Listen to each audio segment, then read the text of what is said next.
Higher in the skies above us have come from time to time flaming discs and weird aerial phenomena.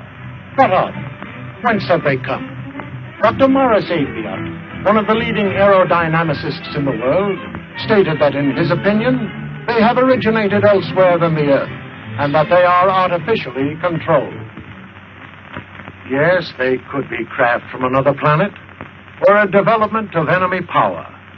But whatever they are, they continue to cause a great deal of concern and controversy. And when we are tempted to say that they are just a fiction writer's dream, we must remember that Jules Verne once dreamed of exploring the ocean depths. And in time, we had the submarine. Leonardo da Vinci also prophesied that someday man would fly like a bird. Today, flying is commonplace. Even the atom bomb thrilled readers of fiction magazines before it became a reality. In fact, the author was so realistic in his description of a terrifying destructive force that he was investigated by the FBI, who thought he had gotten secret information from government laboratories. But now man dreams of limitless power to propel us into outer space, where we can explore other worlds. So, while travel to another planet may seem highly imaginative to us today, in the year 2000, it may be commonplace. Here, for example, is a story of travel in the skies, visits to worlds in outer space, which may well be the blueprint of life to be lived in the years to come.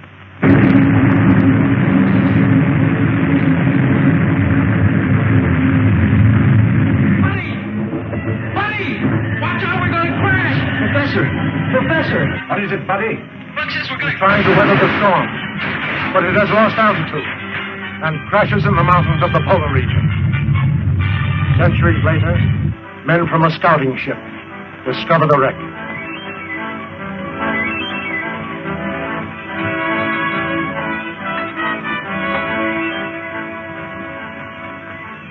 You're in a perfect state of preservation.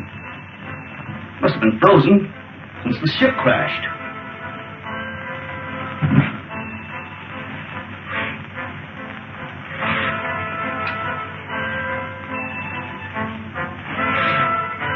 That's strange. Body's almost natural temperature. Let's get them out of here. This gas is making me drowsy. Well, take hold of his feet. Wonder how fast we're going. About 1,000 miles an hour at least. Polar Patrol, calling Operations Office.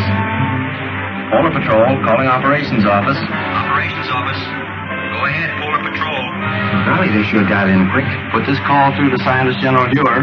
It is urgent. One moment. Go ahead.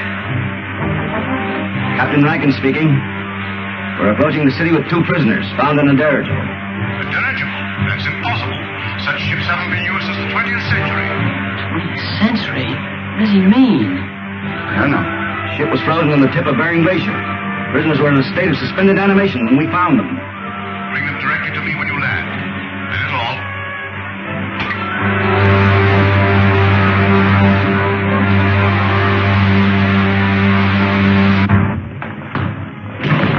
Scientist General's respect, sir. You're to come directly to his headquarters. Thank you, Lieutenant. Come along, men.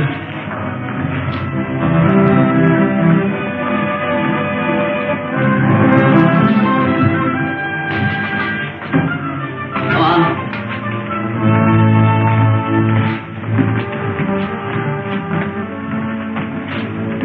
Take my place, Lieutenant Deering.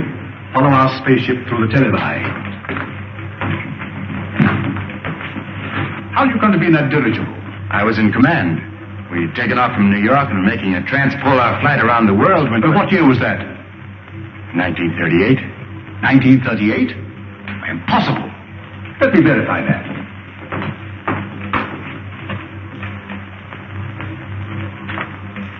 (1938).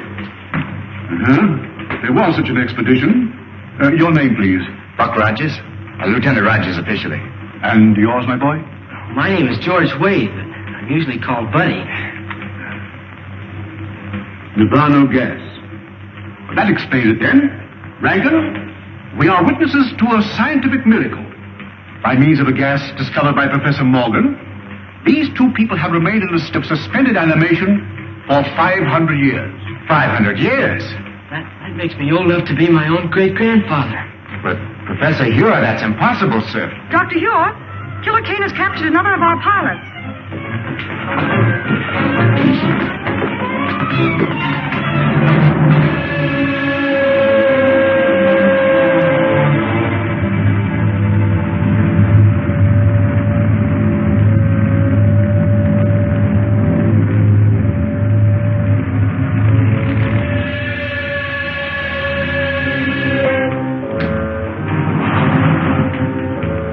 You may save yourself considerable discomfort by telling me where to find the entrance to the hidden city.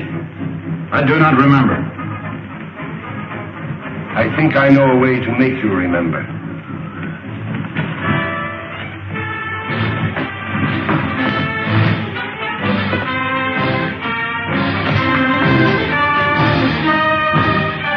Look into that instrument. Look into it. Those men were once pilots of Dr. Hure's ships. Now they are living robots. Men robbed of all willpower while they wear the helmets I had designed for them. Shall I have you measured for a robot's helmet? Or will you tell me where the entrance to the hidden city is? I do not remember. Take him away. I don't understand, sir. Who is this man called Killer Kane? He is the result of the stupidity of the men of your century. You failed to stamp out lawlessness, and in the end, the criminal became stronger than the law. Racketeers, you call them. Today, they rule the world as cruelly as they ruled their gangs in your day. Well, isn't there any chance of help from an outside source? Only from men on some other planet. Another planet? That doesn't sound very hopeful. It could be, but our spaceships seem unable to slip through Kane's air blockade. We've lost 5 thus far trying it. You mean you actually have ships that can travel from planet to planet? Of course. And if you have ships that can travel that far, you know, I think I know a way of running that blockade. Well, if you have any plans, I'll read to listen to them. But to me, it seems much hopeless. Am I right, Marshal Craig, in assuming that you can operate a plane from the ground at such a distance, mind you, by means of radio? That's correct, Rogers. Well then, sir, why don't you send up such a ship as a decoy? While Kane's patrol is following it, I can slip through in a spaceship and get help from Saturn. We've already lost too many ships and crews. We can't afford to try it. It seems to me you can't afford not to try it, sir. Rogers is right, Marshal. Unless we get help from Saturn, our cause is lost. Very well, sir. You're in charge. Thank you very much. Lieutenant Deering, you will go with Rogers to establish a means of communication with Saturn, if you do get through to that planet.